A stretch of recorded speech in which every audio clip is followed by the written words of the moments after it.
This month Austria became the only Western European country with a far-right presence in government after Sebastian Kurz, of the Conservative Austrian People's Party, OVP, struck a deal with the Freedom Party, FPO, a nationalist group founded after the Second World War by former members of the Nazi Party. Austrians who replied to a Guardian call-out say they are outraged by the move and fear the coalition may legitimize far-right sentiment and increase divisions in society. Annalaba, 28, a science student living in Valle, who voted for the Green Party in the last general election, says she is deeply worried by the new government.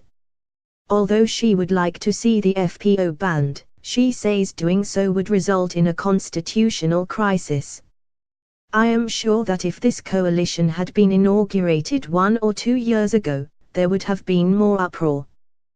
But Donald Trump has stirred up so much sensationalism that I have become a bit numb to all the ways I have to worry about our society going downhill, she says. There is a fear among many respondents that the OVP has swung to the right. They say it has jumped on anti-immigration and anti-refugee sentiment to win votes. At 31, Kurz is the youngest head of government in the world, and voters who responded to our call-out say they are wary of his motives.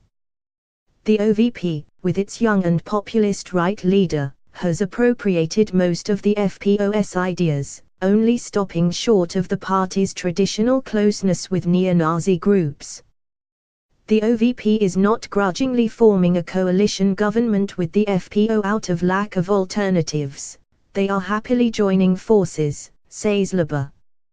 Kurz's OVP won 32% of the vote in October's elections, securing 62 seats in the 183-seat National Council.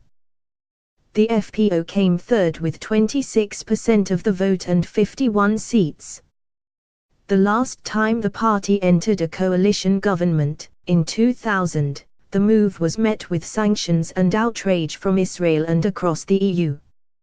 Clemens Schwa, 29, who works for a non-governmental organization in Berlin, says that despite the FPO and OVP campaigning for those left behind, they will have a devastating effect on social investment, housing and the wider economy. When the FPO joined government for the first time in 2000, the EU marginalized Austria and withdrew its right to vote on EU issues. It is sad to see the European Commission congratulating this government.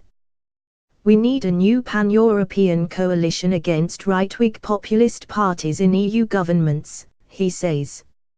Many of the respondents say the two main parties, the Social Democrats, SPO, and the OVP, are to blame for failing to sensibly address voters' fears.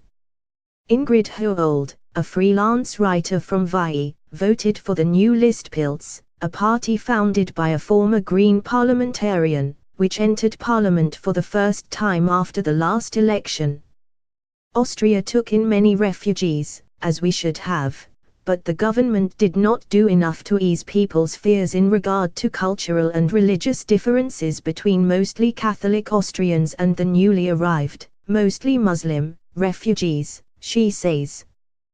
Doris Skiedtiger, a film industry professional and volunteer refugee worker who took part in protests on Monday, says the mood on the street is changing.